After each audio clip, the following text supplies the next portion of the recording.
نبی نے فرمایا کہ جب لوگ جنت میں جا رہے ہوں گے، اویس بھی جا رہا ہوگا، دروازے کے قریب اللہ فرمائیں گے باقی سب کو جانے دو، اویس کو روک لو۔ تو وہ اویس پریشان ہو جائیں گے کہ بوئے پہ آ کے کیوں رکاوٹ بن گئی، دروازے پہ آگے کیا رکاوٹ ہو گئی؟ تو وہ کہیں گے یا اللہ آپ نے مجھے کیوں روکا؟ تو اللہ تعالیٰ فرمائیں گے پیچھے دیکھو، پیچھے دیکھیں گے تو جہنم کے لوگ کھڑے ہوں گے، مجرم۔ کہیں گے اویس تو نے مجھے خوش کیا ماں کی خدمت کر۔ کیا کہا؟ ماں کی خدمت کر کے۔ جو بیچاری مائیں ذلیل ہو رہی ہیں، یہاں زیادہ ہوتی ہیں، پاکستان میں کم ہوتی، پر ہوتی وہاں بھی ہیں۔ اسی سفر میں کتنی ماؤں کے اتنے پرچے آئے کہ میرا بیٹا شراب پیتا اور پھر مجھے گالیاں نکالتا۔ بھر گئے میری جیبیں پرچوں سے، کیونکہ مستورات بھی بیان میں آتی تھی، تو ہر بیان میں کوئی نہ کوئی پرچہ آیا ہے کہ میرا بچہ مجھے گالیاں نکالتا ہے، شراب پیتا ہے، زنا کرتا ہے، پھر مجھے گالیاں نکالتا ہے۔ تو یہاں زیادہ ذلیل ہے، ہمارے ہاں بھی کوئی کم ذلیل نہیں ہے۔ کوئی قسمت والی ماں ہے جس کو فرما بردار اولاد ملتی ہے، تو اللہ فرمائیں گے اویس تو نے مجھے بہت خوش کیا ماں کی خدمت۔ دیکھیے جہنم کے لوگ کھڑے ہیں تو انگلی کا اشارہ کرتا جا، جدھر جدھر تیری انگلی کا اشارہ ہوگا ادھر ادھر لوگوں کو جہنم سے نکال کے جنت میں ڈال دوں۔ آج میں تیری طفیل لاکھوں آدمیوں کو جنت میں پہنچاؤں گا۔ عدد ربیہ و مدر، لاکھوں کا لفظ نہیں آتا، ربیہ و مدر عرب کے دو قبیلے اپنی تعداد میں سب سے زیادہ تھے۔ تو اللہ تعالیٰ کہیں گے اویس آج تیری طفیل جتنا ربیہ اور مدر دو بڑے قبیلوں کے لوگ ہیں اتنے مجرم آج تیری طفیل جنت میں ڈال دو۔ سبحان اللہ اکبر۔ جب میرے رب نے مقام بخشا کہ عمر اور علی سے کہا جا رہا ہے دعا کروانا، اور جنت کے دروازے پر کھڑا کر کے فرمایا جا رہا ہے پیچھے نظر دوڑا، دیکھ جتنے جہنم کے لوگ کھڑے ہیں، اشارہ کر تیرے طفیل آج ربیہ اور مضر کی تعداد کے برابر لوگوں کو جنت میں ڈالوں۔ ایک اور واقعہ بھی سنا، آپ نے فرمایا میں آج رات جنت میں گیا۔ ایک تو معراج ہے جو جاگتے ہوئے، خواب میں تو بہت دفعہ ہوا، آج رات میں جنت میں گیا، میں نے آواز سنی قرآن کی تلاوت۔ میں نے پوچھا یہ کون تلاوت کر رہا ہے؟ ان کا جی یہ حارثہ بن نعمان ہے۔ تو آپ نے کہا حارثہ بن نعمان وہ تو مدینے بیٹھا ہے۔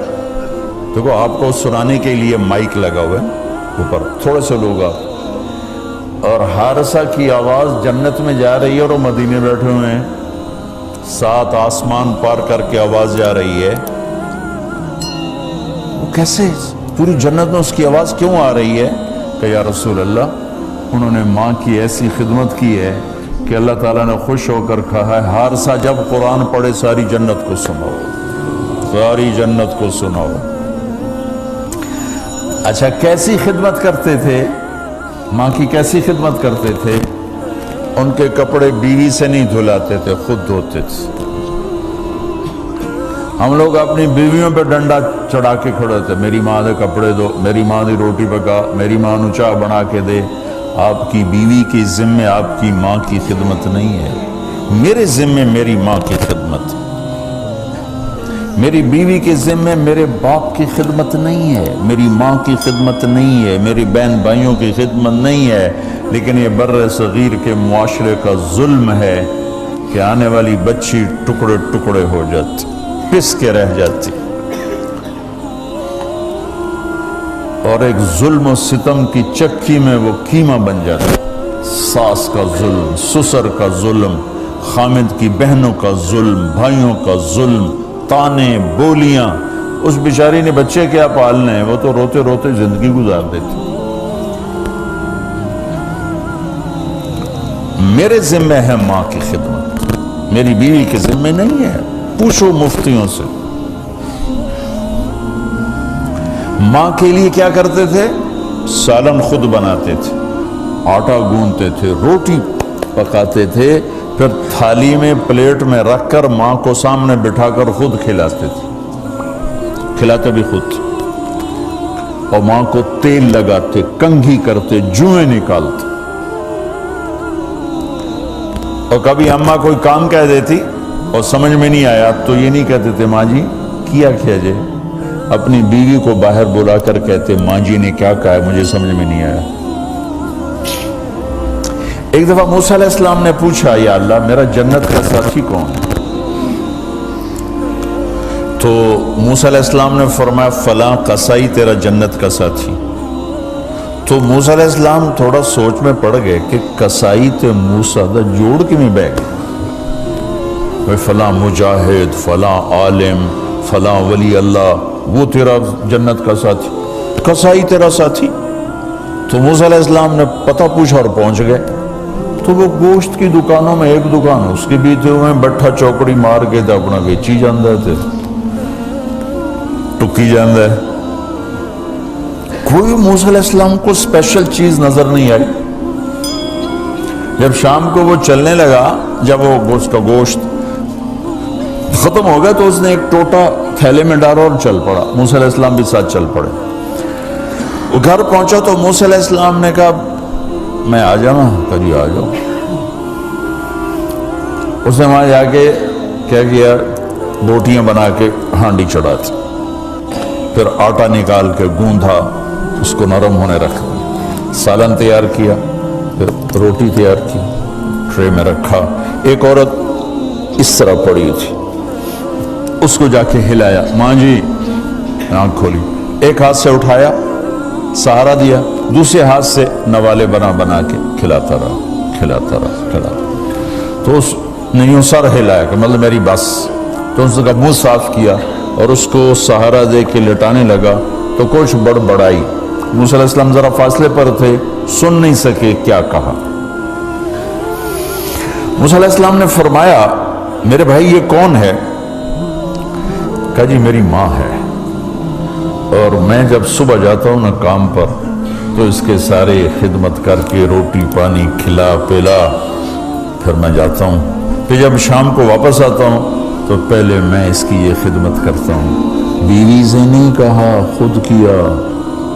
ہم اپنی بیویوں کو کتنا ذلیل کرتے ہیں، اور 99% جو ساس ہے وہ نیگیٹو ہے اور ظالم ہے۔ 99% ساس نیگیٹو ہے اور ظالم ہے، اور ہمارے بچوں کو ہوش نہیں کہ میری ماں ہے، میری ماں ہے۔ ماں کی وجہ سے بیوی کو تباہ نہ کرو، اور بیوی کی وجہ سے ماں کو تباہ نہ کرو، اس میں بیلنس کرو۔ بیوی کے عشق میں ماں باپ ذلیل نہ ہو، اور ماں باپ کے عدم میں بیوی ذلیل نہ ہو۔ یہ دونوں نوحے میں سن رہا ہوں، اس لیے بول رہا ہوں، دکھ سے بول رہا ہوں۔ کہا جی میں شام کو پھر اس کی خدمت کرتا ہوں، اب بچوں کو بعد میں دیکھتا ہوں۔ کہا اچھا یہ بتا یہ کیا کہہ رہی تھی؟ لٹا رہے تھے۔ کہنے لگا جی بس ماں جو ہوئی جب بھی خدمت کرتا ہوں تو کہتی اللہ تجھے جنت میں موسیٰ کا ساتھی بنا۔ میں تو جی کمی کسائی تے موسیٰ کلیم میرا دا کی جوڑ ہے۔ میں کہا پترا تیرا جوڑ بنا چھڑے ہے تیری ماں۔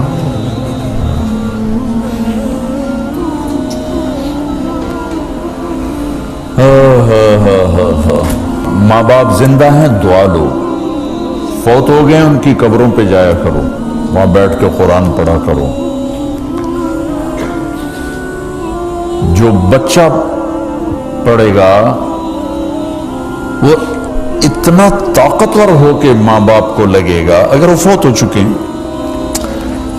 زندہ ہیں دعا لو، مر گئے ہیں ان کے لیے ان کی قبر پہ نہیں جا سکتے ہو، یہاں کی زندگی بہت تیز ہے، کبھی تو جایا کرو، کسی ویکنڈ پہ چلے جایا کرو، کسی اتوار پہ چلے جایا کرو، کسی ہفتے کو چلے جایا کرو، مہینے بعد 2 مہینے بعد، سال میں 1 دفعہ سے، کہ یہ ان کا حق ہے۔ ان کا حق ہے۔ اور ابن القیم رحمۃ اللہ علیہ نے ایک واقعہ لکھا ہے کہ عبداللہ بن مطرف رحمۃ اللہ علیہ نے خواب دیکھا کہ قبریں پھٹیں اور لوگ نکلے اور کوئی چیز ایسے اٹھا رہے ہیں، ایسے اٹھا رہے ہیں، ایسے اٹھا رہے ہیں۔ ایک آدمی نکلا اور جا کر ایک درخت سے ٹیک لگا کے بیٹھ گیا۔ یہ اس کے پاس جا کر کہتے ہیں بھئی آپ کون لوگ ہو؟ وہ کہتے ہیں ہم ایمان والے ہیں۔ کہ یہ کیا ہو رہا ہے؟ کہ جو رشتہ دار ثواب بھیجتے ہیں یہ وہ اکٹھا کر لیں۔ کہ تم کیوں نہیں اکٹھا کر رہے ہو؟ کہ میرا بیٹا حافظ قرآن ہے، ایک قرآن روزانہ ختم کر کے مجھے بھیج دیتا ہے، تو میں نے پرچون دی لوڑ نہیں رہ جاندی، میرا تھوک دا کام۔